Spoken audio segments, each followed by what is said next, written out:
All right, well, good afternoon, everyone. Welcome to Hazelden Betty Ford Plymouth. My name is Mollie Greenig. I'm the executive director here, and I have the opportunity to lead the team that works at the site. So thank you for joining us today. We offer here at Plymouth something really special for adolescents and young adults. We offer comprehensive substance use and mental health services for young people and their families. We are really proud of the work that we do here, and I'm happy to provide a tour for anybody in the room. We have lots of people joining online too that we can't see, so welcome everybody virtually. But anybody that wants a tour after this, I'd be more than willing to showcase our facility here. It's a beautiful place for people to get well. Marijuana use is increasingly a part of the story for adolescents who turn to us for help, and I expect the trend is going to continue. I'm happy that we've come together to discuss, educate, and reflect on how our communities can address risks of expanded access to marijuana. Before I introduce our CEO, Dr. Joseph Lee, please join me in acknowledging that we are meeting on occupied land of the Dakota and Ojibwe Native Nations. We are grateful for the Native Nations and the opportunity to gather today on this beautiful day. Let us also recognize that the profession of counseling continues to benefit from the use and occupation of colonized Native lands across the United States. We honor the many diverse Indigenous people still connected to this land and recognize our responsibility to address our settler colonial history so that it guides our healing work in the present and future. Thank you, and thank you once again for joining us for this important conversation. Now it's my honor to introduce our Hazelden Betty Ford President and CEO. We especially love him here because we've grown up alongside of him, and he started here as our medical director. So Joe and I go way back working hand in hand. Please help me join me, Dr. Joseph Lee.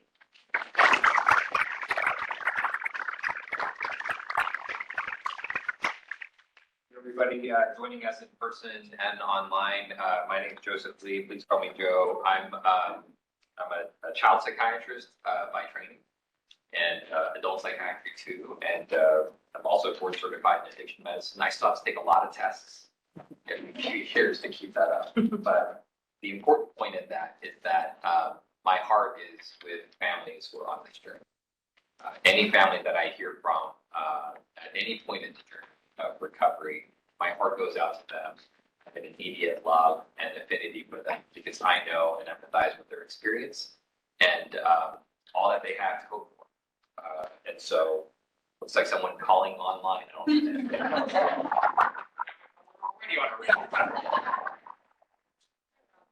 So I want to thank Mollie, all the staff here, all of you for coming. I know that many of you in your vocation, in your advocacy, you guys are all ambassadors and advocates for the right mission, advocating for families who are struggling with the same thing.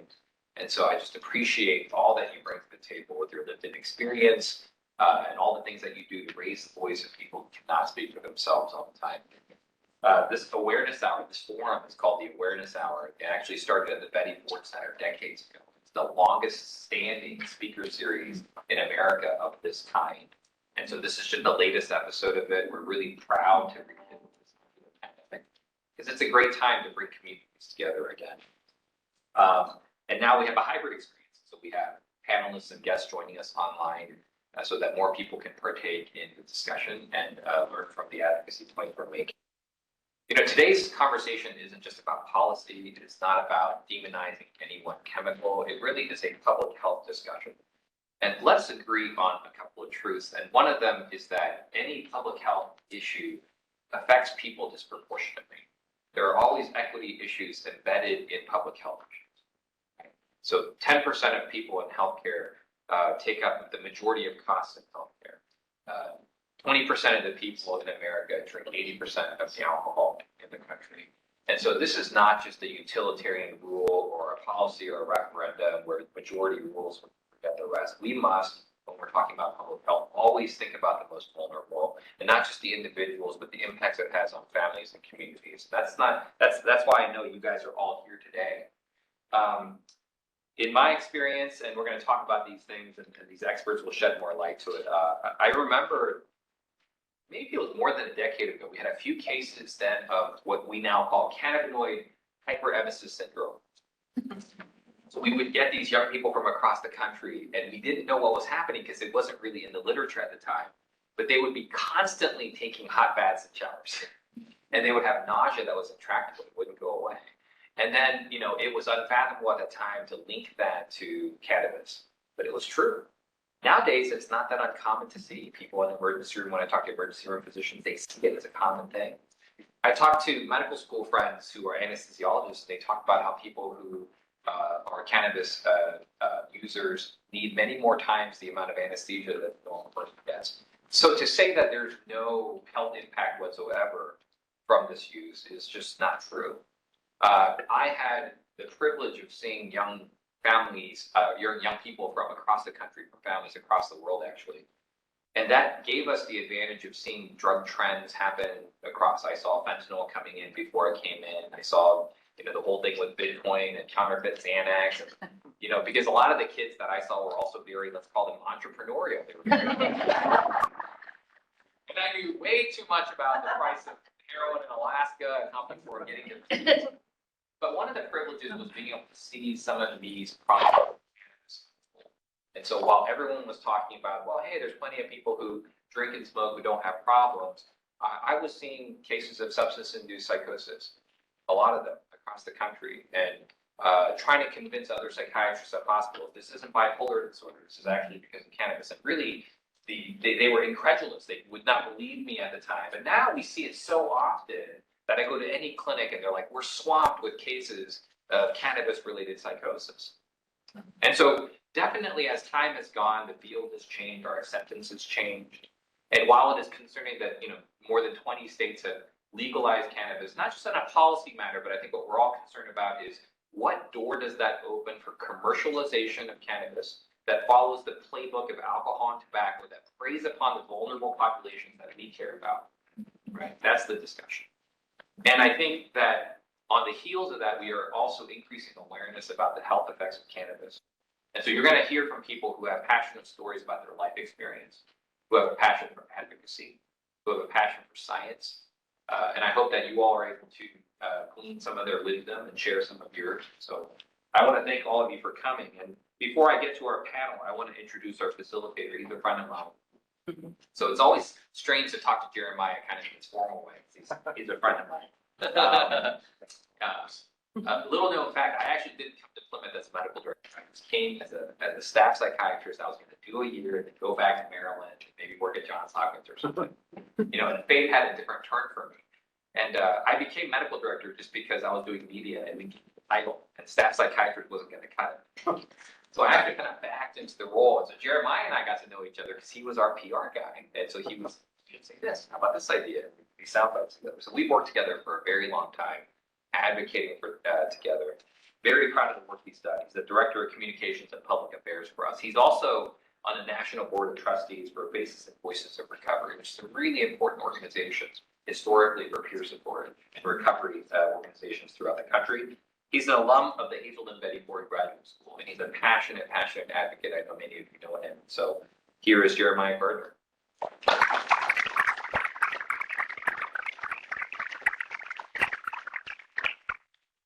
Still don't like people saying nice things about me.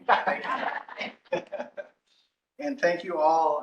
We're going to start. We have two panels or round tables. The first one is a group of people who have lived experience relevant to our topic. And you can come up, Greg and Christine.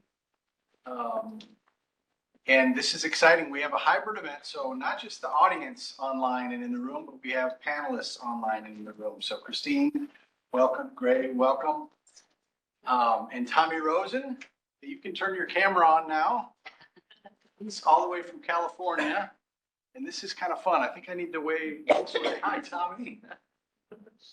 Welcome.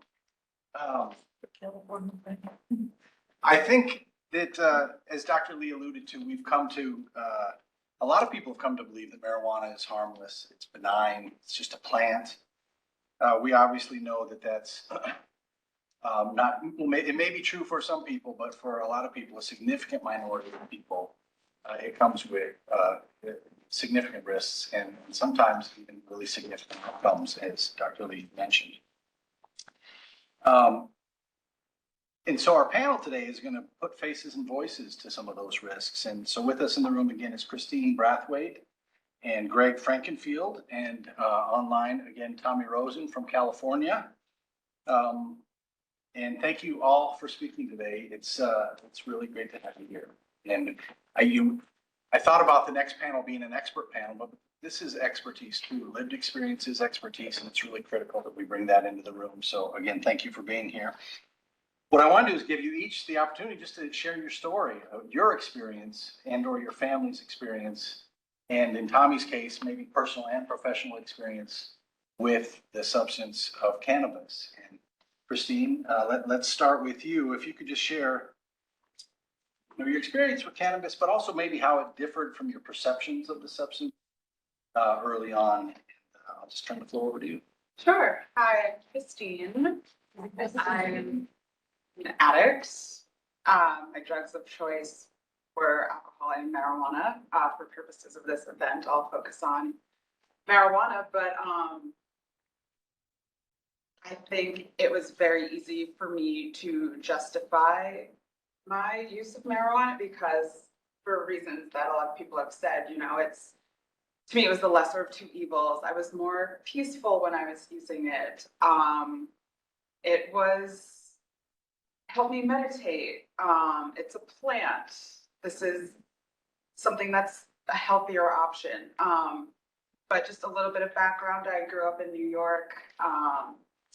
Neither of my parents used substances, maybe drinking at special occasions, but that's not something I was really exposed to. And then when I went off to college, that's when I started drinking on the weekends and started using marijuana. And there was a 10-year period where I did those things, and then I ended up coming to Minnesota for support and treatment. But I think I used marijuana more frequently than I used alcohol. To me, it was sort of like a reward for getting through the day. And so in college, that was sort of my reward for getting through my homework, for making it through the day. And what that actually looked like was me folding very deeply in on myself. My anxiety was exacerbated, my depression. I had an eating disorder at the time, which sort of went hand in hand with my marijuana use. It was an every night thing. It became an every day thing when I didn't have class. And I was extremely cut off from the world. And I think that is sort of a problem behavior, my isolation. And so it was definitely reinforced with my smoking marijuana. And so that's one period of my life in college. There's another period when I was in law school when it was harder for me to get away with smoking marijuana. By the end of law school, I was pretty depressed, pretty suicidal, just not in a good place for mental health reasons and what I now recognize as substance abuse reasons. And it really, really interfered with my short-term memory and my learning capabilities, which I would have denied at the time. But when I was using marijuana, my anxiety was incredibly high. When I wasn't, my anxiety was incredibly high. I was suicidal at times, and then also lying to the doctors that I went to about how much I was smoking. And that didn't help.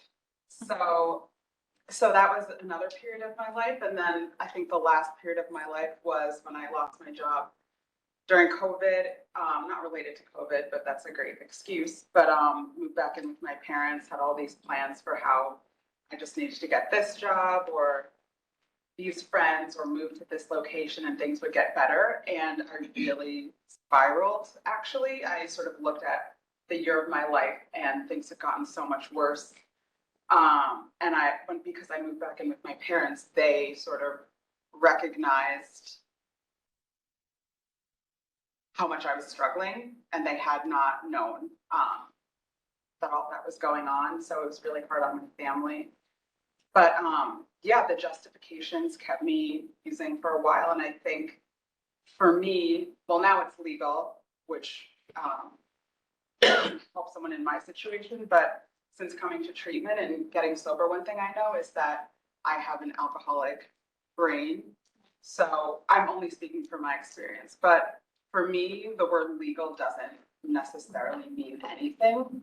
Alcohol's legal. That's what got me my DUI. So, and that's what brought me to treatment ultimately. But so for me, honesty has been incredibly important. Like really being honest with myself, and getting a lot of support from other people. But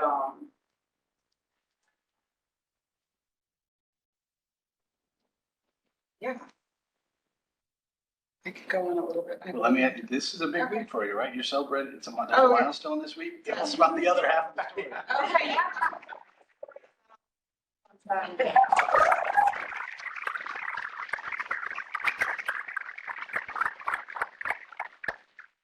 So yeah, ultimately I got a DUI and then a week later, and the times I wasn't smoking weed, it was really just because alcohol had taken over. And when I was smoking weed, I'd reach a point where I didn't feel high anymore because I was using it so frequently, because as an addict, I can't do mood altering substances in moderation. Like that is my truth. Like it's great if it works for some people, and I like have to be firm about that because it's really like a matter of life and death for me. Like I did a lot of experimenting and research, which was using and trying to moderate for years of my life, and I know that doesn't work for me, and I got tired of trying to find out if it eventually would. But ultimately, I came here. I went to inpatient treatment and then outpatient treatment and stepped down at Hazelden in St. Paul. I made a lot of friends here. I'd never been to Minnesota before, but I'm still in sober living, and I really like the state. And I really can't say enough about the support I've gotten. I really can't say enough, but I sort of gradually took on more and more. So initially I was really just going to meetings and going to outpatient treatment, intensive outpatient treatment, spending time with sober people, doing the things that used to bring me joy that substances sort of took over. So for instance, I like to cook, and then I would smoke while I cooked, and then I didn't really care about cooking anymore. And I learned that that's because I'm getting so much more dopamine from the substances that old hobbies bring me less and less joy. So I think early recovery can be challenging because I'm not necessarily getting the same amount of dopamine I used to get from these hobbies, but I sort of need to do them, and over time, my neural pathways heal. And now those things are fun again. But so just being patient with myself, a lot of therapy. I got a part-time job working with dogs, which is great. I got that here. And now I'm a paralegal at a real estate firm. So I'm sort of exploring the legal profession as a sober individual and finding what feels authentic, which has been really great. I think sometimes I take for granted how hard, like how impossible that would have been for me when I was in my active use. And now I have 2 years coming up. I'm planning to move to Los Angeles in September. Yeah, and I just feel really honored to be invited here, and I feel really welcome and safe and supported, and I appreciate this event. So. Well, thank you again. Congratulations once again on 2 years. Your story illustrates how marijuana can deceive us, I think, and how it can be connected to mental health issues and other substance use. And just as importantly, the other half of the story, you really illustrating the recovery is possible from cannabis use disorder and addiction in general. And you're a wonderful example of that. Greg, let's turn to you. You have a little bit different story to share. As a family member, we'd be honored to hear your experience. If you remind us, I was listening to Christine's story, I began to truly regret agreeing to do this. And I usually start a little talk. I've done a lot of it. I cry. It's not fake. I just start crying. Eat that because talk about my son, David. Okay, I'll get through it. It just is the start. His experience. It's really his experience, but I'm here, so I get to share it from a parent's perspective. David is the third child of 4 that we have. He's my third son of 3 boys, and then adopted a daughter who's about 8 years his junior. David attended Boston University. In 2015, he was graduating, and he began what we learned later during treatment, that he began smoking dope. I'm supposed to say dope. What? Cannabis. Oh. I grew up with the word, and I apologize if I use it inappropriately. But he began smoking cannabis pretty regularly. Found out later, daily, or a couple times a day, for a long time.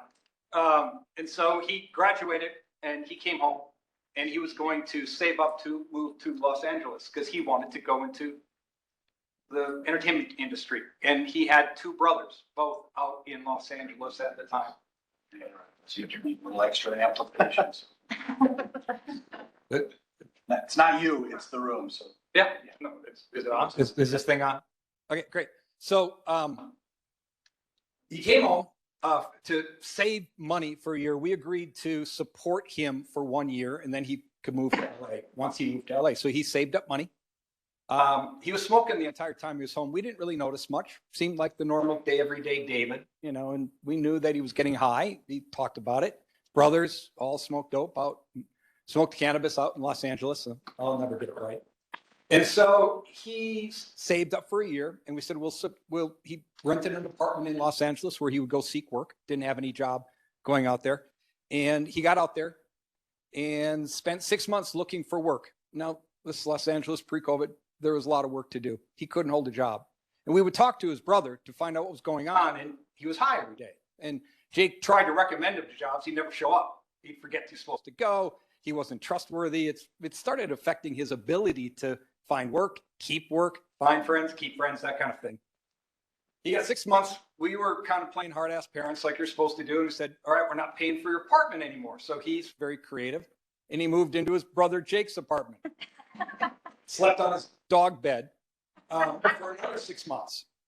And still looking for work, still getting recommended jobs, but not really getting on, just really getting high all day long. It was, I don't know where he got the money to do it. I've often asked myself that, but never really talked to him about it. So he got through that roughly 12-month period in Los Angeles. His brother didn't want him living with him anymore. So he told David, I'm moving. Dave says, great, where are we moving to? He goes, you're not coming. So at that point, we spoke on the phone, and I said, well, what are you going to do, David? You don't have a job still after a year in Los Angeles. You don't have physical means of support. He goes, well, I'm going to move to my car. Oh. I know that sounds bad, but in Los Angeles, that's a strategy. I just, in fact, in the hierarchy of homelessness, you got wheels. You're in the middle to upper tiers of homelessness. I said, no, that's just not a thing. I didn't know that then. I said, not a thing, David. Come on home. So he came home. He agreed to come home reluctantly, and he spent another year. He got a relationship in Minneapolis. On the way home, he got pulled over for, I don't know what, but he ended up with a citation and getting convicted of possession of marijuana. So he was on probation and tested monthly for a year. He didn't smoke for a year. And so that's the year he lived with us. We go, well, this guy, it seems pretty good. He's getting his stuff together. He's able to proceed with his life. He saved up $10,000.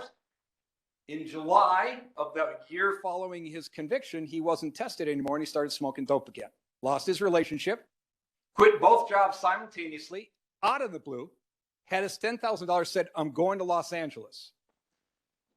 Okay. So he jumped in his car, and he got to Los Angeles via Chicago, Boston, New York, Oklahoma, and then San Francisco. By the time, or California, LA, by the time he got there, he had spent half of the $10,000. And so he never really had a place to stay. He never really had a job there. He began living full time in his car. That was a thing. And he would use public facilities. He'd eat at fast food joints. I really don't know what you do when you live in your car, but he lived in it very successfully. And the only thing that brought him home is 6 months later, March of 2020, the pandemic.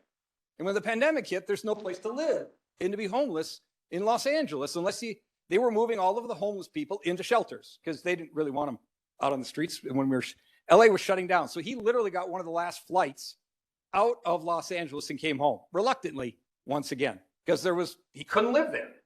He abandoned his car in a ramp, sat there for 9 months, came home, lived in our lower level. That's what kids do when they go home. They live in the lower level. Kept smoking every day. Now remember, just think about every day. He's getting high somehow. We don't know it. He's not smoking in front of us. So 3 or 4 months go by, pandemic, a lot of together time. We don't really see very much of him, but we know he's down there and he plays his video games and does these things. Now he's 26, 27 years old because he's been doing this solid for about 6 years. We had a huge blow up one day over keys. Absolute rage. Just went off the hill, and I didn't recognize him.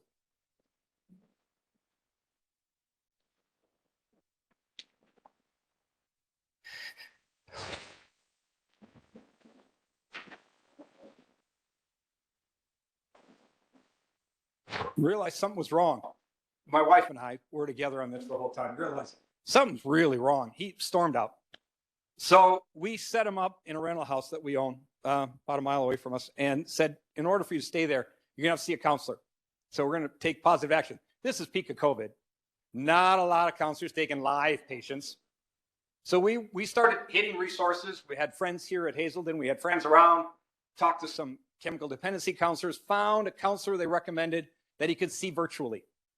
So he began seeing a counselor virtually in order for us to kind of let him live in our rental facility. So we thought that was kind of getting things back on track because this guy was kind of specialized. He called himself bullshit proof. It turns out no one is bullshit proof virtually. I mean, who trains to look for bullshit on the web? It's not a thing in school yet. So fast forward another 3 or 4 months, he's staying at the house and he's getting increasingly paranoid and acting out more aggressively. So we get a frantic call from my daughter. David was home. He was acting crazy. He scared her, and they're really close. Scared her. He was on the phone with his daughter in Boston. Scared her. She's only 8 years old, or 6 at the time. Scared her. He was acting irrationally. He got on the phone, called us. We were vacationing in Mexico, and he said, my roommate in this 150-year-old farmhouse is pumping cocaine into my air vents. He was convinced his roommate was pumping cocaine. Now, if you look at that, who wastes cocaine in an air vent? On the top floor. I mean, this was paranoia. And he really believed it. He also believed he was best friends with Kanye West. Told us all the time about how him and Kanye were tight. Still admires Kanye. That wasn't just the drugs talking. So he was always up for big movie parts in LA when we would land. He just showed increasingly disconnection to reality. So we said, all right, we got a problem. We got home. We sought out help. We were recommended to Hazelden. So we had him assessed on the phone. And you got that 1 hour assessment that they do now before they'll admit you into inpatient. I thought, he'll be able to snow him. He'll get through this. He didn't last 5 minutes. And I knew he had problems. And I knew the expert on the other end knew he had problems. Took him right in. Lasted 2 weeks. They asked him to leave. This was 2+ years ago. They hadn't seen a lot of cannabis-induced psychoses. They hadn't seen a lot of people with this sort of aggression. Couldn't work in peers. Started scaring the other patients, we were told. So we had to literally get him out that day. We were recommended, referred to Menninger down in Houston, Texas. And since it was a first-time psychosis treatment, they started from scratch for 3 to 4 weeks and ran him through the entire array of tests. He also dried out during that 30-day period. We learned that's kind of an important period. If you smoke a lot of marijuana long enough, it takes a long time to get rid of it before you sign it, like you find David again, somewhere in there. And we didn't know if it was organic, whether it was drug-induced, didn't really know. But in the end, he was diagnosed with cannabis-induced psychosis. That there wasn't really an underlying organic issue, maybe some anxiety, a little bit of depression probably. And then they recommended, he wanted to go to California so desperately, and they needed aftercare and some rehab and some treatment and a lot of time. So We took him to a place called Optimum Performance Institute in California. It was an inpatient place. We paid out of pocket. There was no insurance for any of this little soiree we've talked about so far. Spent 6 months there, really improved. So today, David's Year and a half out, says he's not smoking marijuana anymore.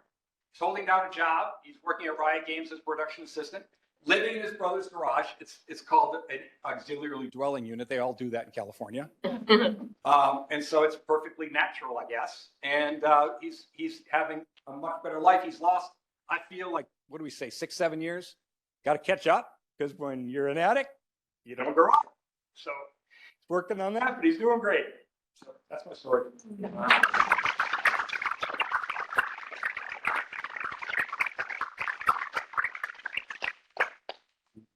We are so honored to hear both of your stories, and Greg, so grateful to, we're learning from the experience with you, and so glad to hear David is doing well, and that you and your wife, Marissa, who's here as well today, are doing well and doing better. What a journey, though. You really, Dr. Lee talked about psychosis and seeing it early on, and learning about it as we go. And you really helped us see it in clear color. And it's not just wasted time and regrets that people have with cannabis use. Sometimes it's more severe. And again, thank you for sharing your story. And thank you also for highlighting the rippling effect that addiction and now recovery can have on families. That's really important too. Now let's turn to Tommy Rosen. He's looming. Tommy, you're looming over the entire room here on a giant screen. Tommy's the founder of a movement called Recovery 2.0. He wrote a book by the same name. He's an internationally renowned yoga and meditation teacher. And Tommy, we're in a space that I know is special to you, and you've got personal experience to share, and I think some really powerful professional insights to share as well. And so I'll turn it over to you. Well, thank you, Jeremiah, and thank both of the speakers who spoke so far. I so relate to both of your experiences from different angles, of course. But I'm delighted, always honored to, I say that I'm sitting in a circle right now. Because I feel like we're in a circle together. And so I'm always delighted to sit in this circle and especially to connect and reconnect with Hazelden, which is where I began my recovery in 1989. I checked into Hazelden as a very severe cocaine and heroin addict. And my last words to my friend who said to me, I know you're going to get rid of the hard drugs, but you're not going to stop smoking pot, are you? My last words to him were, no treatment center in the world could get me to stop smoking pot. And that's where it had come to for me. I started my relationship with cannabis when I was 13. And it's very important that I express to you all the ways that it served me and what it did for me. So important that as we work with people, especially young people, and we want to help them to make great choices, we want to understand how their choice to use cannabis is actually serving them in some way. We want to understand that.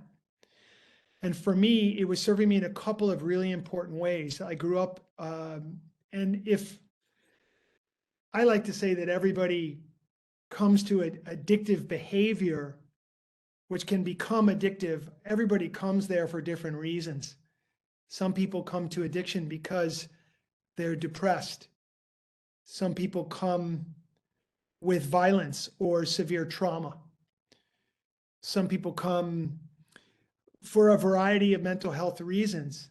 Some people come just seeking adventure and something different, something exciting. I came to cannabis, and my first time I ever smoked cannabis, I felt like it was the first deep breath I had taken in my life. because I had come from a lifetime of 13 years of low-grade anxiety. Just a sense that there was something wrong. You wouldn't have seen me as a particularly like freaked out kid, but you would have seen me as hyperactive, never stop moving. I'm either playing sports, and I mean all the time, I'm running all over the world. I'm watching TV, I'm playing pinball, I'm playing video games.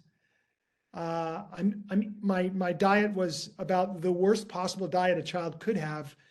To say that I was a sugar addict as a kid would be a very big understatement, but all the food I ate was just stimulant, stimulant, stimulant, stimulant, everything.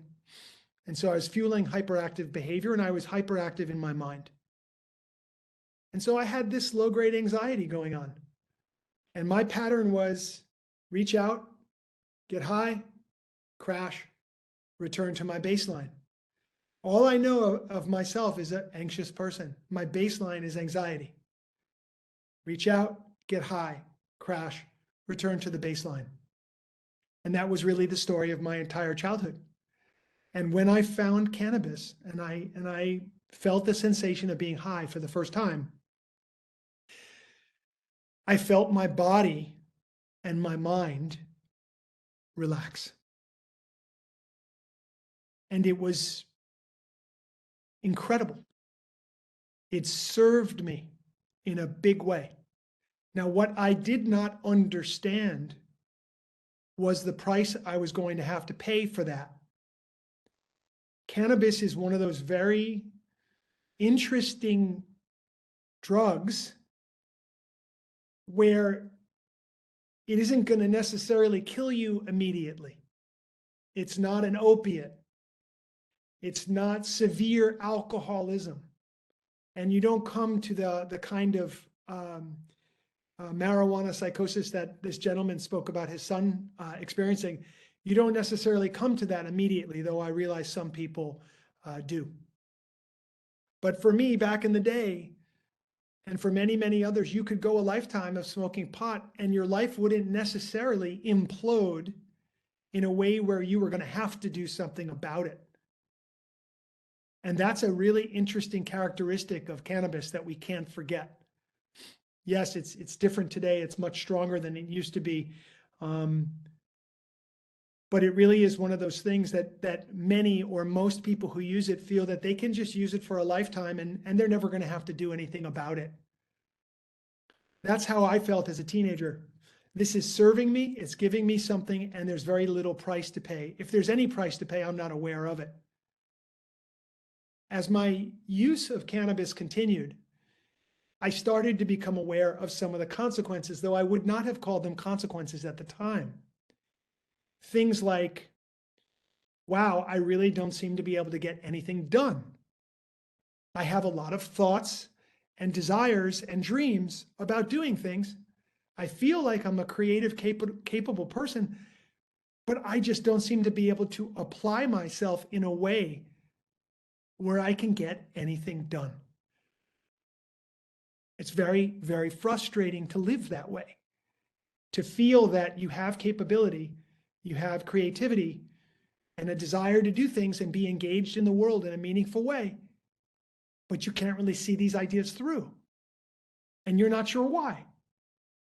And so the behaviors that go along with, at least for me, with chronic cannabis use, the behaviors that go along with it are procrastination. You start to feel behind in whatever endeavor you're doing. You start to lose confidence in yourself. And you move into that state that we all speak about in recovery, which is that state of powerlessness. Because cannabis was so powerful and is so powerful as a calmative for the hyperactive mind, and it relaxes the body. It really does that. I am somebody who needed that. It also did a few things for me socially. It brought me into a community of other people that I could relate to very deeply, who also smoked pot the way I did. It brought me in close connection with music and art. It calmed my mind enough that I could take an interest in life. But again, I still didn't realize the prices I was ultimately going to have to pay. Imagine walking into a car dealership and you see a beautiful car, but it's way, way too expensive for you. And the car dealer says to you, go ahead, take it for a spin. Don't worry about the cost. Just go get in the car, take it for a spin, go on out. You go out in a spin for an hour, you have the time of your life, and you come back and you're getting out of the car, and the car dealer says to you, why don't you keep the car for 3 months? You know, don't worry about what you'll have to pay. Don't worry about it. Just go out, go enjoy yourself, take the car for 3 months. And this goes on 3 months, you come back.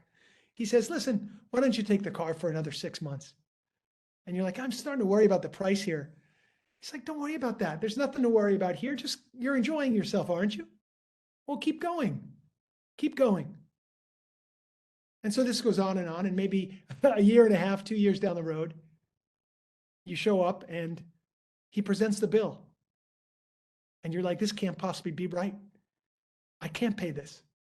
I'm not able to pay this. I'm not willing to pay this. It's like, well, I'm sorry. And this is what it was. Well, that's a little bit like cannabis. You just don't know upfront what you're going to give up later. And because it's so gradual, and it's not this thing that immediately can ruin your life and have massive consequences, although it does for many. There's this huge group of people for whom they can just continue with this, and it seems innocuous. It seems at most it's nebulous. You can't exactly figure out what it's taking from you until you realize some of the bigger consequences. And so the old great saying is, the chains of addiction are too loose to be felt until they're too strong to be broken. And that really led me down this road of, I became dependent upon cannabis for everything meaningful in my life. My relationships, my experience of the awe and wonder of just this life and nature depended upon me getting high at the end. So if I was going to go out and see a sunset, I got to get high for this. Let's go see a movie. Wouldn't it be better if I got high for this movie? Let's make love. Let's hang out. Let's connect. Let's do this. Let's do that. Everything connected to getting high. I had become dependent upon a substance for my joy, for my meaning, for my connection, for my love, and for my sense of self. My identity was utterly connected to this. One quick story I want to tell you before I get into the happy part of the story. When I got to boarding school, I went to boarding school for the last 2 years of high school. I was in 11th grade, and I got up there and I was feeling very lonely, very disconnected. I did not feel like I fit in. And I called a friend of mine who grew up with me, and I said, hey man, you got to send me up some pot. You got to send some cannabis up my way. He sent me a little care package, and it came in a few days. And I grabbed that pot, and I went to two guys that I knew and could tell these guys party. They smoke pot. There's no question that they party. I went up to them and I said, you guys want to get high? I got some herb from New York City. And they said, no way. You get high? We had no idea. Dude, come on, let's hang out. Instant community, instant acceptance, instant identity. And do you know that when I finally put down drugs and I was coming to Hazelden, one of my biggest concerns was, if I don't have drugs, if I don't do drugs, who is ever going to want to hang out with me? Where am I going to fit in this world? And that is where my self-esteem was, or my understanding of myself was simply as somebody that you would hang out with because of the fact that I had drugs, because of the fact that you could come and party with me. That is to say, I had completely lost connection with the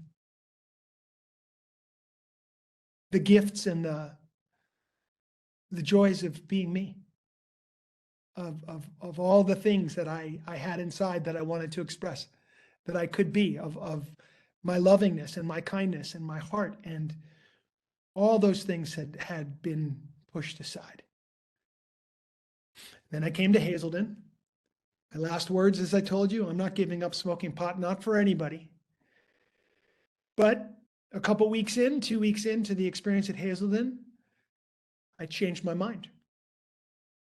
And I got sober. And I need to make a very, very, very long story. I need to make it short for you. What I got was an understanding that there was a way to live life without drugs and alcohol that could be gratifying, that could be fulfilling, that there was a way to live that would help me to unravel all of the things that had happened to me, for me, in my life that had led to my behavior. I was going to be able to experience freedom. And that's what I wanted. I would have a little more research, as this young lady here said. I have a little more research as I stayed sober for a year after Hazelden. Didn't really take my recovery all that seriously at that time. Went out, I was in and out for a year. And then when I was 24 years old, on June 23rd, 1991, I got sober for the last time. And so this June 23rd, in 9 days, I'll be 32 years sober, which is to simply, oh, okay, thank you, yeah. Yeah, when you clap, when you clap for somebody like me who's sober for a long time, you're clapping for yourself because you're happy that someone like me is sober in this world, because this is a much better world with me being sober in it, for sure. So cannabis, I was in it for 12 years. 12 years. And it, as I had said, it was such a part of me, so deep in me. And I found that the recovery from it came in stages. And I just call them stages of detoxification. This gentleman spoke about his son and the physical detox coming off of cannabis, say, there's an initial detox, I like to say, there's an initial detox in 7 days even. And then there's a 30-day situation. And then there's multiple layers of physical, and then later on psychological, and then later on maybe even spiritual detoxification from a relationship this deep. When you make something like cannabis the center of your world, it takes a little while for you to be able to recalibrate what's really true. So the last thing I want to say on my journey here is to simply say that I got to go through those detoxifications year after year. And I got the thing that I wanted to get, the only one thing I was looking for, which was freedom. And I got freedom from cannabis, freedom from drugs, freedom from alcohol. And in having freedom from those things, I recognized that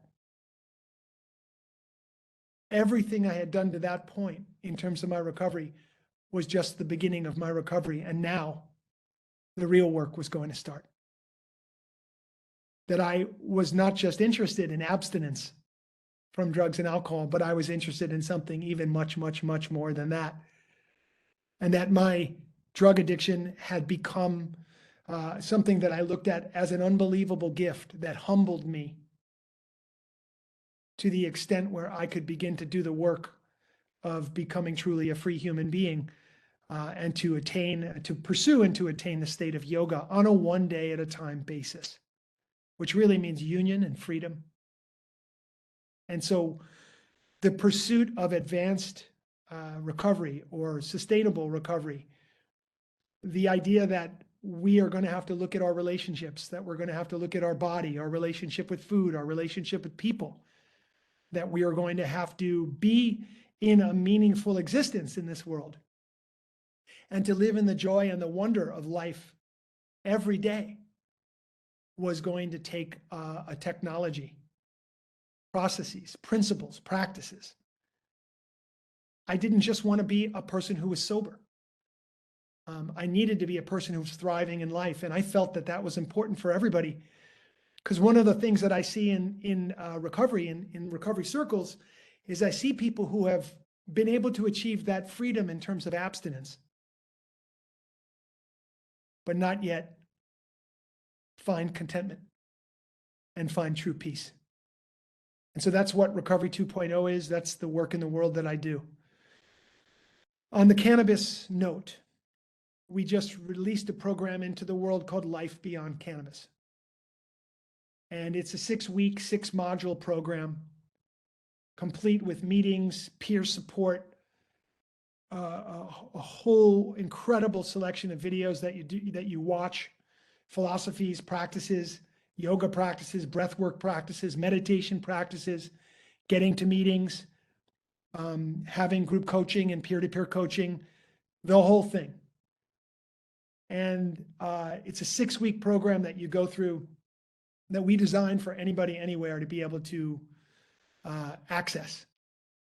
And so that's like, we really put our focus on it because I think it's 21 maybe states in the District of Columbia that have now legalized cannabis. It will definitely be legalized across the United States in all 50 states relatively soon. This is not going away. The unbelievable challenges we're about to see, I feel like we're only scratching the tip of the iceberg here. I'm going to use a little French, I warn you in advance. With the billions of dollars that are going to be put into marketing, the billions of dollars that are going to convince you and everybody else that this is a normal thing and this is the way to go through a day, this is the way to go through your life, this is a cool thing, this is the right thing. After billions of dollars get spent, we are really in for a shit show in this country, the likes of which we haven't seen since all of the billions of dollars got spent on alcohol and making that a normal thing in our society, and all the costs and unbelievable prices we've had to pay for that. So I don't think it's a good thing. I think we're in trouble. I'm absolutely for the legalization of cannabis at the same time, because I know you can't stop it and you can't stop people from doing it. But I'm really for education, and I'm really for inspiring people into an upgraded way to get high naturally in this world. And that's nature, and that's yoga, and that's meditation, and that's athletics, and that's love, and that's connection, and that's what it's about. So we have to inspire people into those activities as an upgrade to the detrimental long-term process of cannabis, smoking cannabis. So thank you for letting me be here today. I'm super grateful.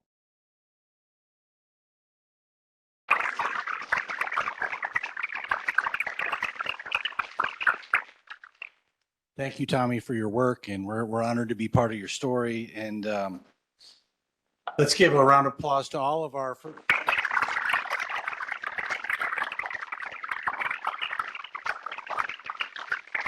Gonna move on. Yeah, go ahead and take a seat.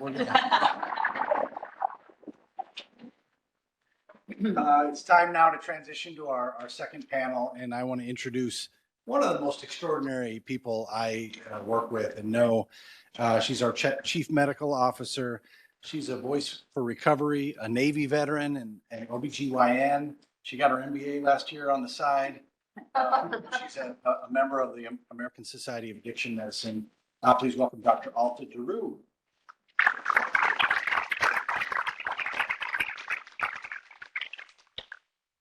Wow, that was absolutely fantastic. Thank you very much. That was wonderful. And as a fellow traveler in this journey of recovery, I have to just say that this is priceless. Hearing about your journeys and your experiences also as a parent is absolutely fantastic.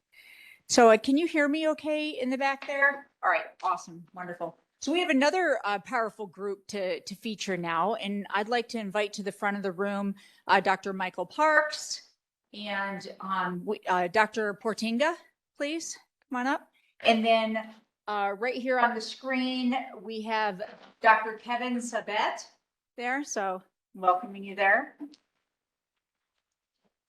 All right, and so Dr. Parks is a research scientist at the Butler Center of Research with Hazelden Betty Ford. Dr. Portinga is one of our spectacular psychologists that we have here working with our youth continuum in Plymouth. And Dr. Kevin Sabet, who's the co-founder of CEO of Smart Approaches to Marijuana, a national advocacy group. And he's a drug policy expert who has also served on the Clinton, Bush, and Obama administration. So quite an educated and impressive group that we have up here. So I would like to start with Dr. Parks from the Butler Center for Research and ask you, if you could, what facts and trends are you seeing with the increasing or expanding access to marijuana and how this may be a public health concern? Can you all hear me in the back? Barely. Barely? I don't know if the mic. I don't think it's working. Is it on? Is it on? Is it on? It's on. There's another one. It might light up. Not seeing a light. I'm working online. It's for the online purposes. Oh, really? For the online purposes? Okay. Well, I'll speak loudly for at least the group in here, so hopefully it's not too loud online. Yeah, so I guess, as a research scientist, my role will be more of the harnessing the science component of our mission. So hopefully, I'm a data-driven person, so I, don't want to be too dry, but I am going to, sort of fall into that comfort zone a little bit. And I definitely think that, one of the things that's easy to do as someone who's quantitative and data-driven is to sort of, get locked up and lose sight of that lived experience. But, I think what we've already experienced here today was great to hear, and I can actually just then provide the data to show that this is actually bearing out in the data as well. So it feels actually very fitting for me to sort of dive into that. So, but if it is too dry, just bear with me. Well, it's only a 5-minute talk.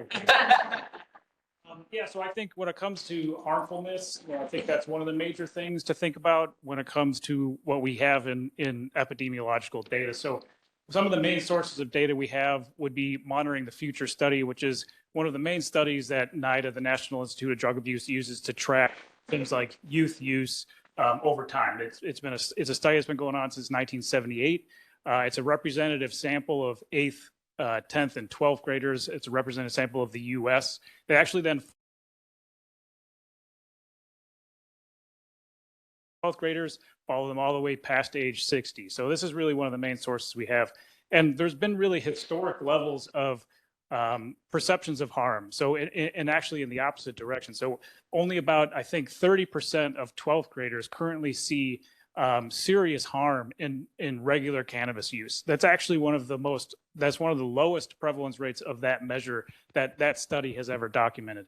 There's other historic trends that we see from the Monitoring the Future study as well, which is adult cannabis use is at an all-time high. So we have about adults age 30 and over, we have a prevalence rate of about 25%.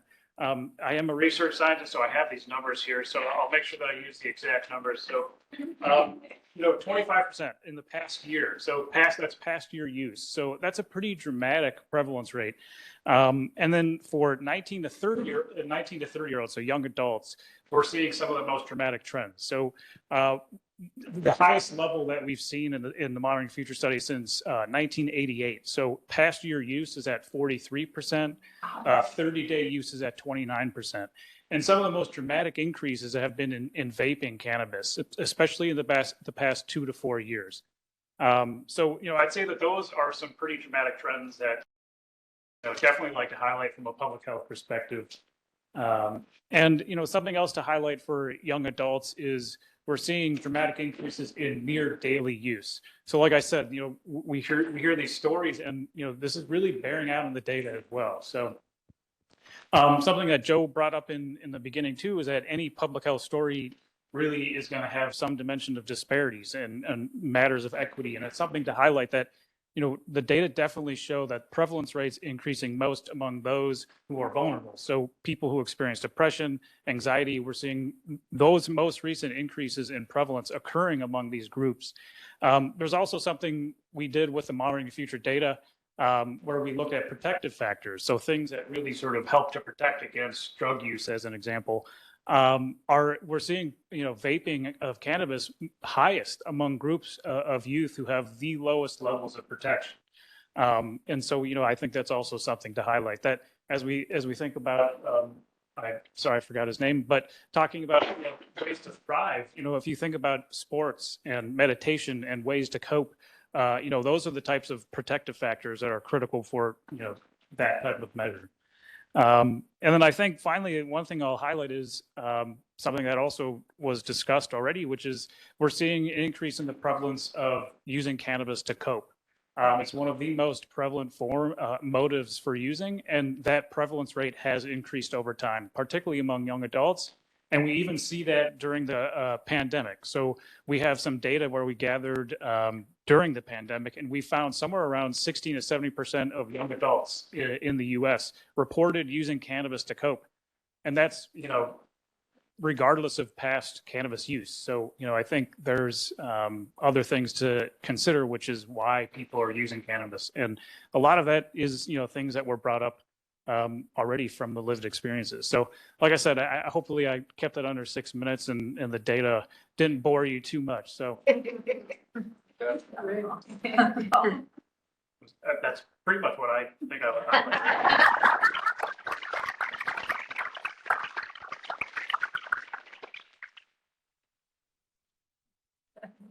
Thanks. So yeah, the data speaks to my heart too. So you're in good company. You're good, and I think we appreciate these numbers. Also, it gives us. It's very sobering to hear that 25%, you know, only think that it's a risk with among 8th graders, and this speaks to me too as a parent of twins that are turning 13 tomorrow, having to speak to them about the dangers, and just because it's normalized now doesn't mean that it's safe. It's just as risky as it was last year, you know.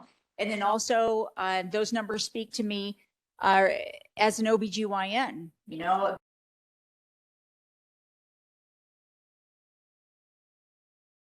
Placenta, moms come out, they breastfeed, the THC goes straight to baby. So it speaks to me on those two, the numbers that affect those populations. And then regarding the psychosis that we're seeing with these increasing concentrations from vaping, the pneumonitis, we see when I was down at the Betty Ford Center as medical director, we saw a lot of cannabis psychosis. They came in much like David's story. When I was hearing you talk, I have seen so many folks come through there with this psychosis that some recover from. And, but when we see them, when they come in, they're very sick.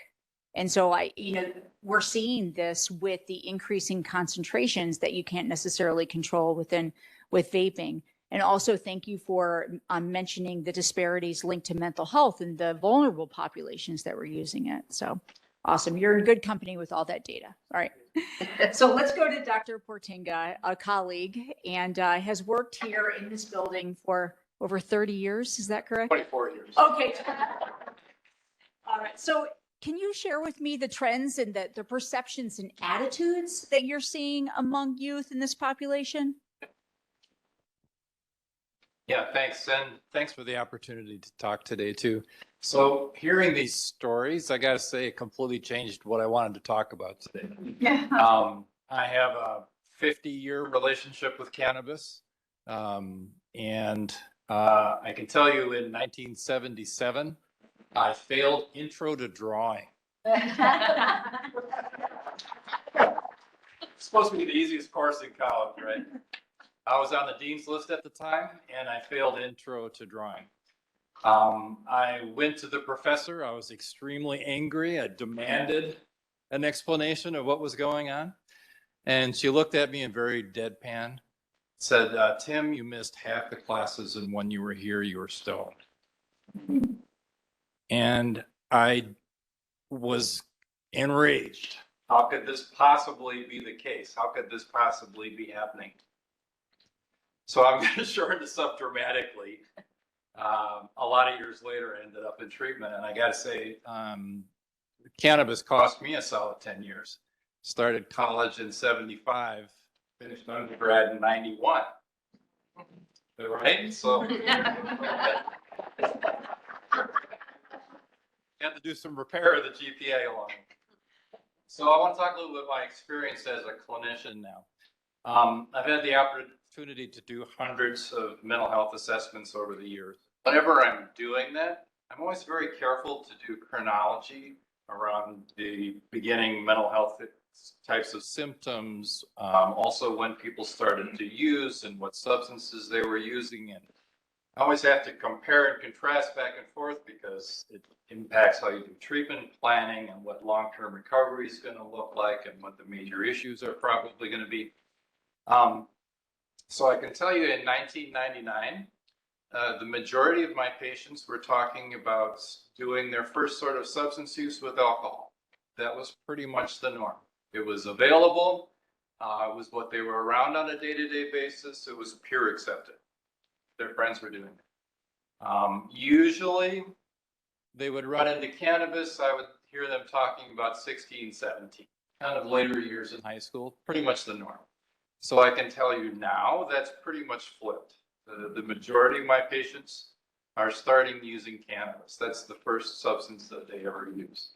And the age has changed dramatically. Rather than 16 and 17, I'm hearing kids talking about starting using cannabis at 13 and 14, very commonly.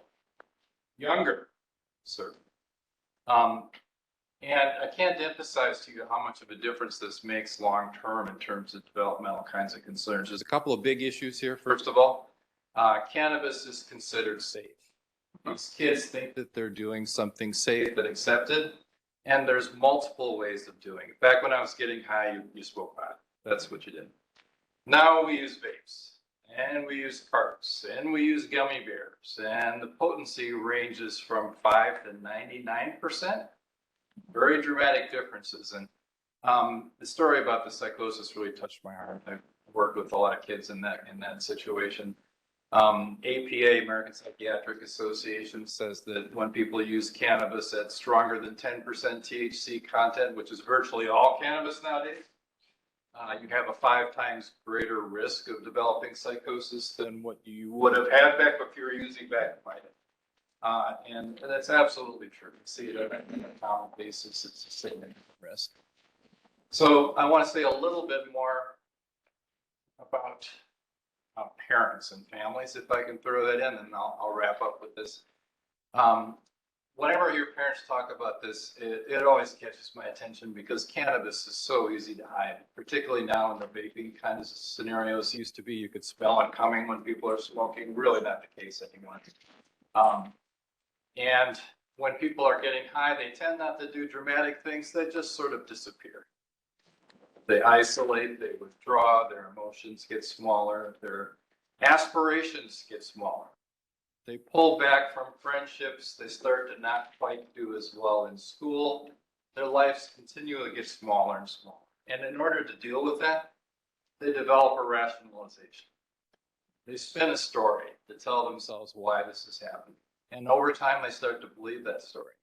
And they'll do their damnedest to convince you that story is legitimate. What I want to emphasize is that communication is absolutely paramount. Even if these things are starting to be a suspicion, maintain those lines of communication. Look for positive ways to be involved with your kid. Promote positive activities that you can tie affection back to the family. Seek help. Get people involved as quickly as possible. We know from the research that the sooner people can start to address their issue, the better their long-term results are. And long-term, don't lose hope with this. I've worked with hundreds of thousands, I can say thousands at this point, of kids that have changed their lives. I absolutely believe in this. Recovery works, and there's a really strong life for people that have gone through this kind of hell. They come out compassionate, empathetic, and they want to help others. It's a wonderful thing.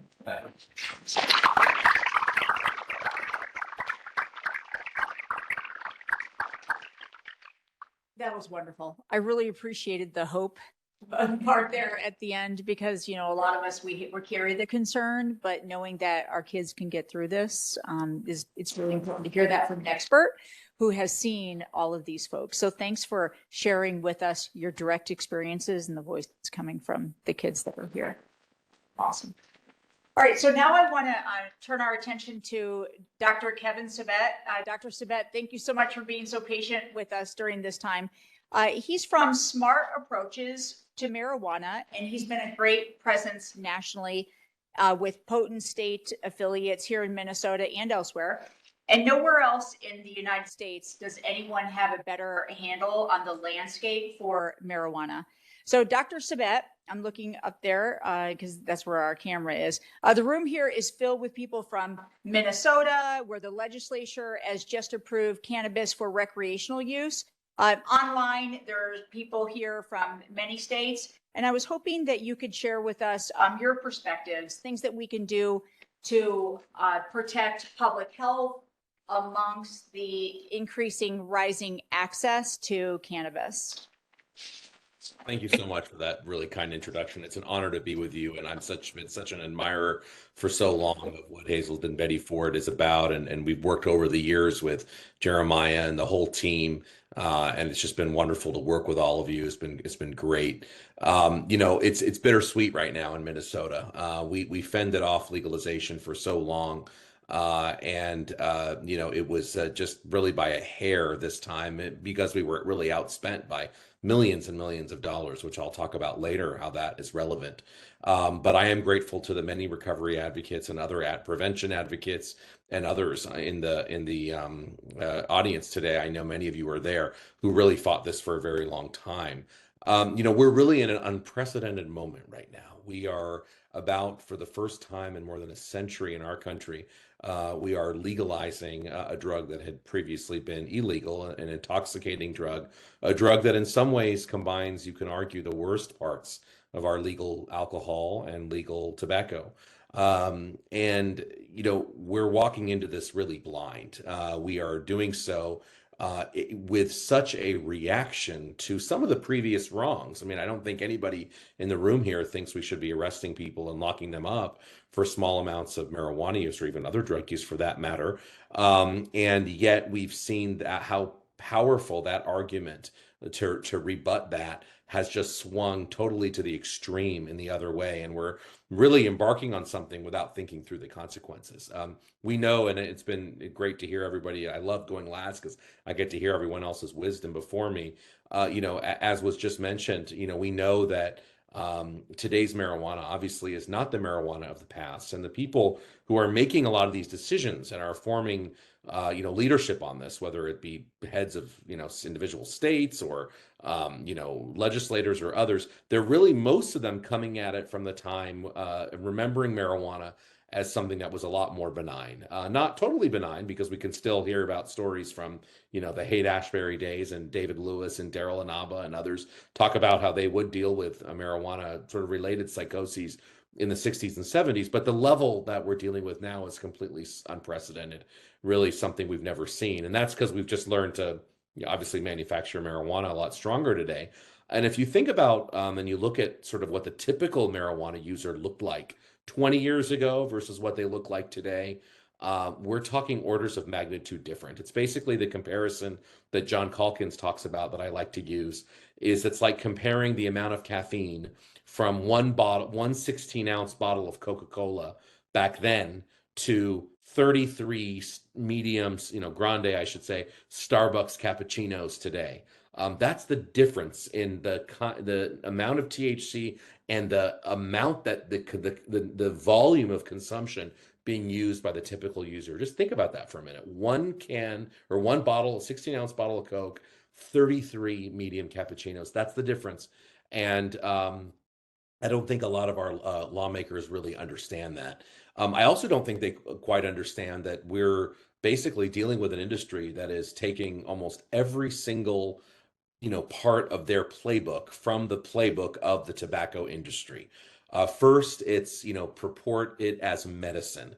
That was the first thing that big tobacco did, actually, in the late 1800s. If you look at history, they were touting tobacco, believe it or not, cigarettes as medicine. And we know that this has been the stated purpose of the legalization movement since the 70s, is to say that all marijuana use really is medical. But in order to get, Americans on our side, we need to get compassion and get people who are really, really hurting up front on TV to say that they need marijuana. And that isn't to say that there aren't components, by the way, of marijuana that might have medicinal and do have medicinal value. That's different, though, than saying really all marijuana use is medical. So it's been that.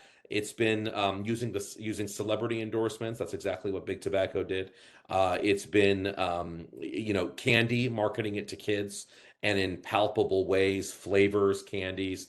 And really downplaying and questioning the risks, and also even funding your own research. I mean, that's really what we're seeing right now with the marijuana industry. And unfortunately, I think that we who know better in the prevention, treatment, recovery field, we've really been asleep at the wheel. We've been, obviously dealing with a lot of things, of course, making sure that addiction is seen as a disease, not a moral failing, making sure that we have adequate treatment capacity, which we're obviously nowhere near that, making sure that people understand that recovery is real and possible, and that there are tens of millions of Americans in recovery, and they serve as examples of what we can go towards. So I'm not saying we don't have our hands full.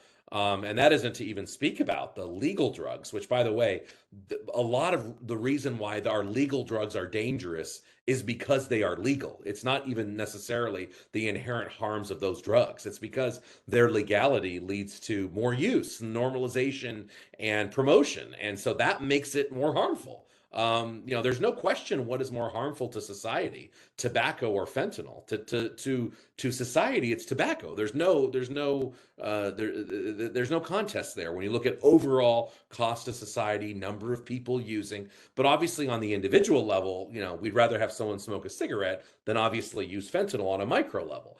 But on a macro level, there's no question. And that's because of its legality, not so much because of the biological properties of the drug. And, we are blindly kind of walking into this. And I think there's so much more that we could do. Obviously, we don't have the billions of dollars to compete with. I mean, we're competing against billionaires who think that marijuana is great. And frankly, are really, most of them, love marijuana. It's like when you hear Tommy talking about it, it sounds almost like a religion, right? And I think he would probably agree with that. That's really how some people look at marijuana. That's why it's so, frankly, dangerous, I think, is because it is it very easily deceives the user, the parent. It feeds into denial, which of course we all know is the hallmark of addiction. So it's a lot easier to deny for a family or an individual or society the harms of marijuana than it is, say, the harms of fentanyl or the harms of methamphetamine. So that's part of that.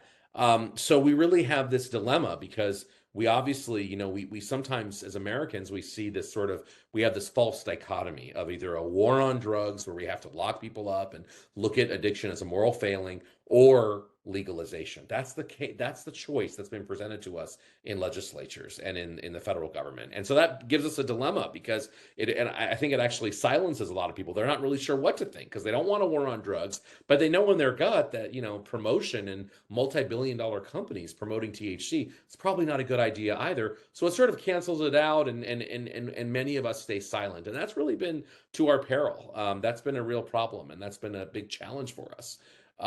This just did happen in Minnesota, so we're not going to pretend it didn't happen. But what we have to do now is really look at how to minimize the harm as much as possible. Now that it's there, I don't fully agree with Tommy that this is completely inevitable. I mean, they've been saying it's inevitable for 50 years. If I've learned anything in politics, it's that nothing in politics is inevitable. And if you don't believe me, you can, look at the outcome of the 2016 presidential election. No matter where you stand on it, it wasn't that predictable, actually, to most people.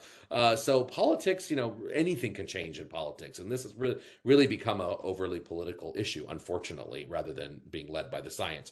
But I still think we have to deal with the reality in Minnesota. And what we could deal with, we need to really make sure that the industry does not have outsized influence on the rules around this new, policy. And we've seen, unfortunately, state after state looking to the industry to tell us what should happen rather than to public health and public safety experts. Some specific things we need to be focusing on now. We should absolutely focus on capping THC levels. There is no reason why we need to be selling 30 per 40, 50, 60, 70, 99% THC products. We need more awareness campaigns because, as was said earlier, legal does not mean safe. So we need to raise awareness. We need to have more education, because most people don't even think marijuana is addictive. If they thought that, if they saw someone in treatment for marijuana, most people would laugh. They would say that's it has to be something else. Even when we've done focus groups where we show parents who have lost children to suicide, where the suicide note specifically says, in one case, marijuana killed my brain and killed my soul. The average American looking at that thinks it's got to have been something else. So it's incredible how effective the marijuana lobby has been in showing how, quote unquote, harmless this has been. But so we have to do awareness campaigns, and we have to do things like warning labels. I mean, all of these products should have warning labels on them. People don't understand how it leads to psychosis and schizophrenia and all the issues that we talked about. I will just say at the end, when I think about sort of where this policy is going, I think we would be very naive if we think that this is stopping with marijuana. So you might think, well, listen, I'm dealing with folks on meth and on cocaine, and fentanyl is a huge crisis. Obviously, it's changed the game in terms of overdose numbers. And, I can't deal with marijuana. Well, you are just delaying the inevitable of what we are going to be debating and dealing with in the next, frankly, currently, but with psychedelics, that's the next thing. In fact, Minnesota's on its way to legalize psychedelics. And you might say, well, maybe there's medicinal purposes, but that's very different than legalizing it through the legislature. That's actually happening. They're debating that very soon. It's incredible how fast in Minnesota it went from marijuana to psychedelics. So we need to ask ourselves, what are we going to do there to educate the legislature? That's happening now. But in the next 5, 10, 15, 20, 30 years, we're looking at all the other drugs as well, because it's not about social justice. It's not about tax revenue. It's not about medicine. Okay, even though these are the reasons that are promoted, it's about people saying that drugs really don't affect people that badly, and we should have bodily autonomy when it comes to them. You should have your right to use, and that's it. It's a philosophical issue. It is a moral issue for people that want to legalize drugs, for most people that do, because anyone that scratches the surface on something like social justice, for example, will see that we have, 5 to 10 times more pot shops in poorer communities of color in this country, in places like Los Angeles, Denver, in other places, than we do in upper class white communities. They would see that we are not minting millionaires among the Black community. They would see that the money being given to help, sort of quote unquote small businesses and people of color to get into the marijuana business is a complete failure. They're not doing it because it takes more than a $50,000 government loan to compete, especially at this point, with the big players in the game. And instead, what we're seeing are people of color actually suffering from use rates that are higher than suffering from addiction rates and use rates that are higher than upper class communities, because we all know that addiction is not just biology, it's also environment. So when you don't have an environment where the community hasn't invested in education, healthcare, when the government hasn't invested in that, when communities haven't been given a proper chance, do you think that marijuana is going to help the equation or hurt the equation? Of course, it's going to hurt it. And that's what we're seeing. So it's the opposite of social justice, as just one example of showing what this whole movement is really about. So we need to really understand that, even if you thought the marijuana thing's no big deal, because you might say, well, whatever, like, get it over with, legalize it, it's inevitable, we got to do other things. You have to understand there's a tsunami, and we're not just crying wolf here, that there's precedent, that there is a stated plans and objectives by groups like the Drug Policy Alliance, who I think sometimes can be a wolf in sheep's clothing, because they can present, hey, we're in favor of harm reduction and person-centered health and justice and equity. I mean, who's against any of that? Not me. And I can tell you that is a wonderfully deceptive way of getting people in your tent. So I just, not to sort of, sound like we're sort of crying wolf here, but we really, really have to understand that. And then I'd finally just point people to our website if you're, wanting more materials, especially on marijuana. learnaboutsam.org. It's learnaboutsam.org. And also, we have a newly minted Parent Action Network where we're really trying to recruit and train parents who have personal experience with the marijuana issue to be able to talk to legislatures, because we can talk about data all day. But it is going to be a lot of those individual stories and people who are willing to speak up that are going to frankly change the minds. And we've actually learned that the hard way with medical marijuana. I mean, with medical marijuana, there's no data supporting, smoking a joint for a headache or whatever. But again, when you, they don't need data, they just have a couple of, heartbreaking stories. We not only have the data, we also have the heartbreaking stories. We need to learn how to tell it much better and be a lot savvier that way. So we are also doing that with Sam. We want to remain a resource for all of you and work alongside all of you as we deal with the marijuana issue, which is not over. There's a lot more to be done on that. So let's not think that it's over just because it's been legalized, but also with psychedelics and with, of course, all of the other drugs as well. So, thank you.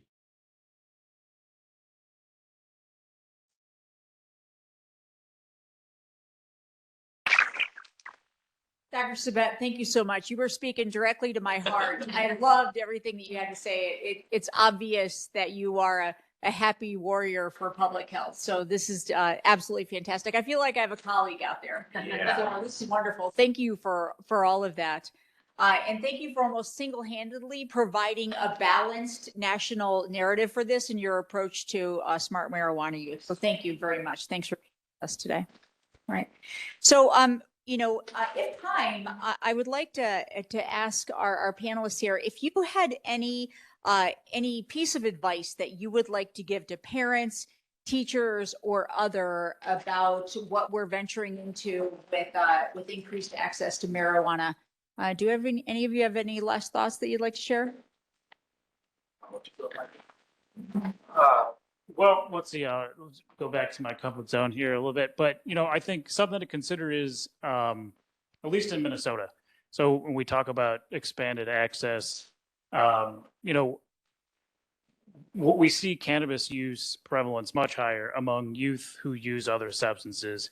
And we don't have a whole lot of definitive data yet from representative samples from states that have legalized cannabis. So we don't know a whole lot yet in the data, empirically speaking, from what happens among youth, But what we do know from some pretty good studies that, like among youth, as an example, drink.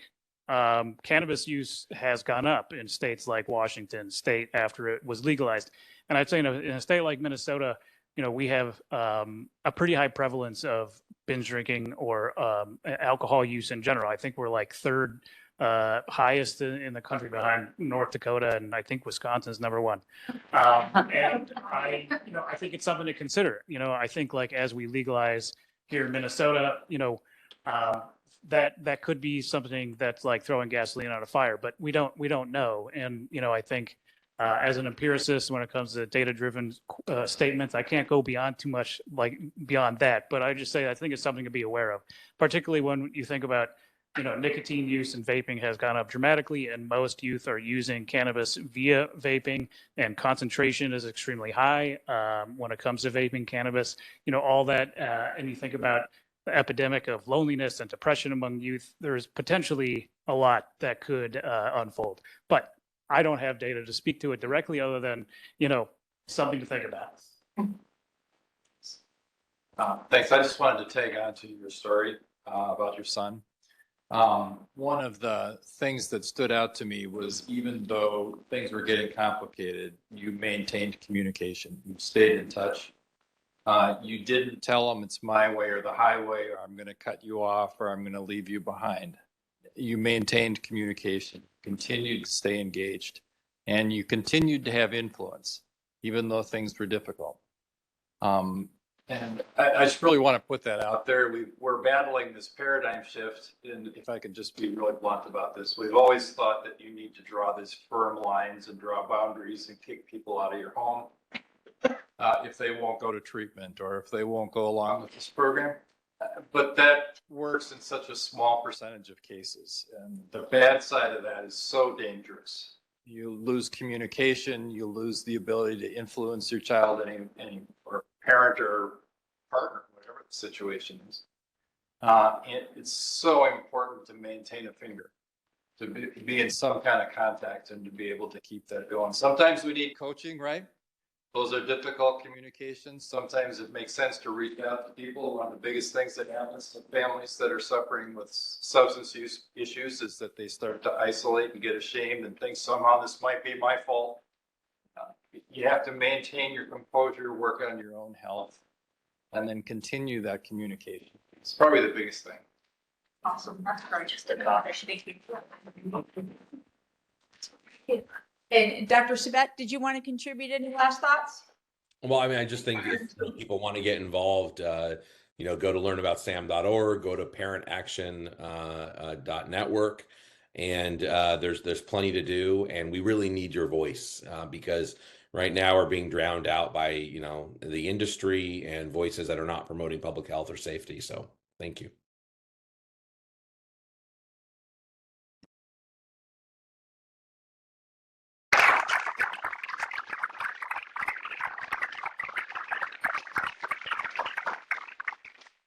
Now, I think we have a few extra minutes. Would anybody like to ask questions to our panelists? Yes, sir. Dr.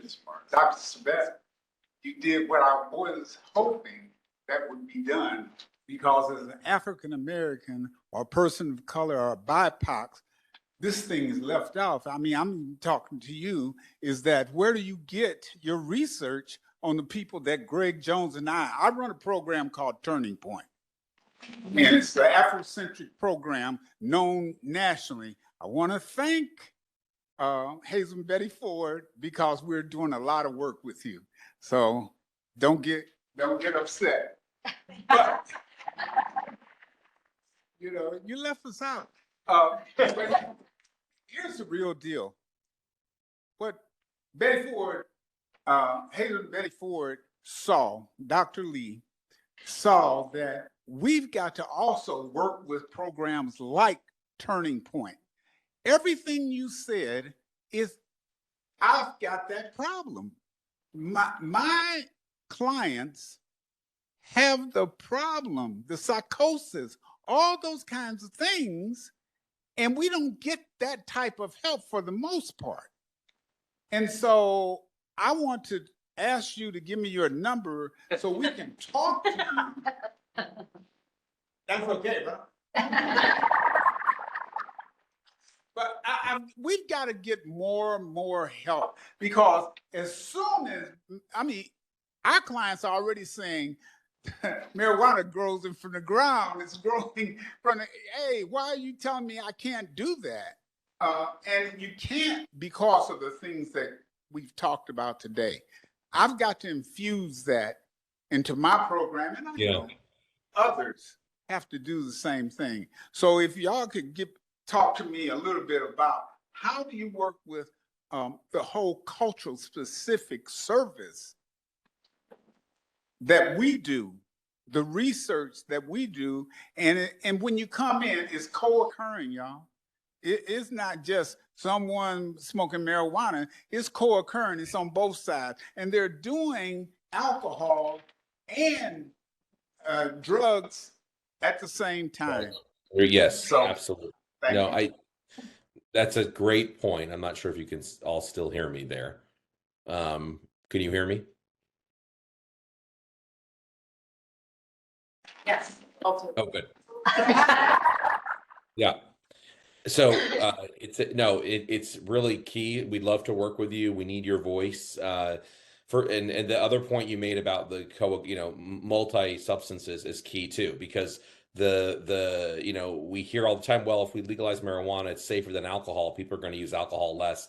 We've actually seen in a lot of states, and we can follow the data, that we've had a dual increase of alcohol and marijuana. So we're not seeing one or the other. So your anecdote is backed up by all the data that we have. We'd love to work with you. One of our biggest allies is the NAACP Illinois, Teresa Haley in Springfield. We've worked very closely with them. She's actually on our advisory board. We really need to elevate voices of people of color, because you're often used, I hate to say it, as props for just going to be it's late in the day. We're all friends. I mean, you're often used as props for libertarian white guys. I just have to say that, who say that they are all in favor of social justice. And this is why they're doing it. Because they know the real reason will never be bought, but just sort of your right to use. And so it's really a problem. And it's your community it's being affected the most, because the other communities, they can afford to spend some money on some of the problems that come up with. And that's not the case everywhere. So please go to our website. Please contact us. Jeremiah and the Hazelden folk, they have my contact. I'm more than happy for everyone to have my contact afterwards. We want to work with you. The last thing I'll just say before I forget on that is we did a new impact report on our website that looks at all of the data over the last 10 years. And actually, we have more data than you would think. We have data showing in JAMA that 25% increased among adolescent cannabis use disorder in legal states versus non-legal states. There's a lot of data there, and we've compiled all of it in a really digestible report. It's on our homepage, learnaboutsam.org. It's right there. You can click it if you want to get more information there, more data. Thanks, Dr. Sabet. Yeah, yes, ma'am. How do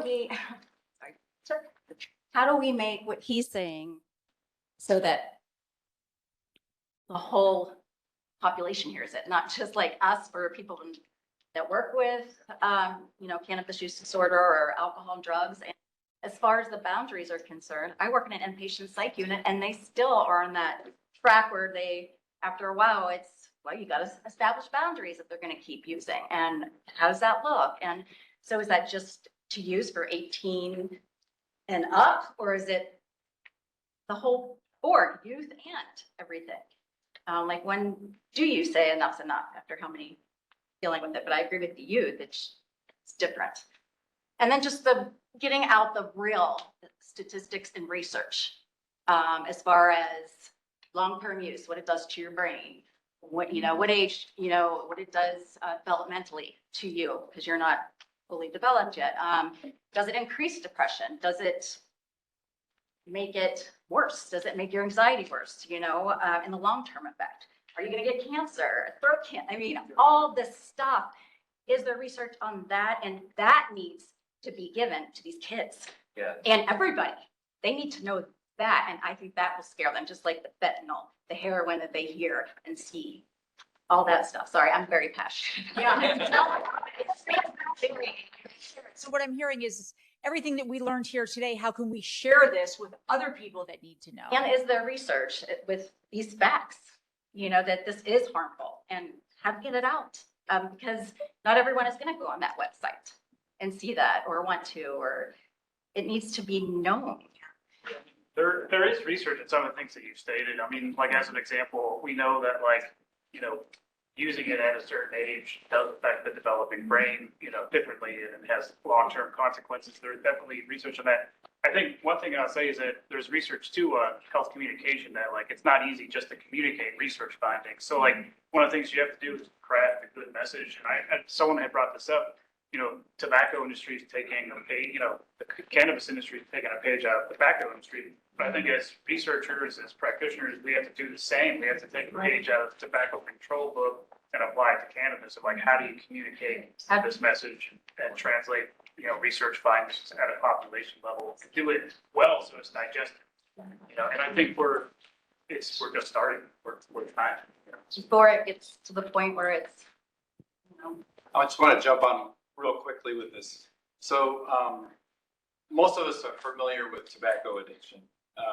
You smoke a cigarette, you feel better, right?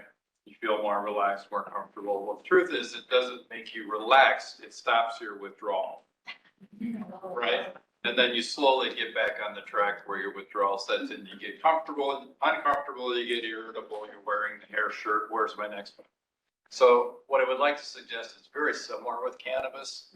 People think that it's reducing their anxiety symptoms. What they're really doing is shutting off their withdrawal. yeah. Whenever they're high, they feel fine. Take it away and suddenly they're anxious and hurt. It drives me nuts. Very well put. Kevin, hi, it's Kim Bemis. Nice to see you. I'm up here in the middle. my partner Ken Winters and I started the local affiliate, SAM affiliate in Minnesota.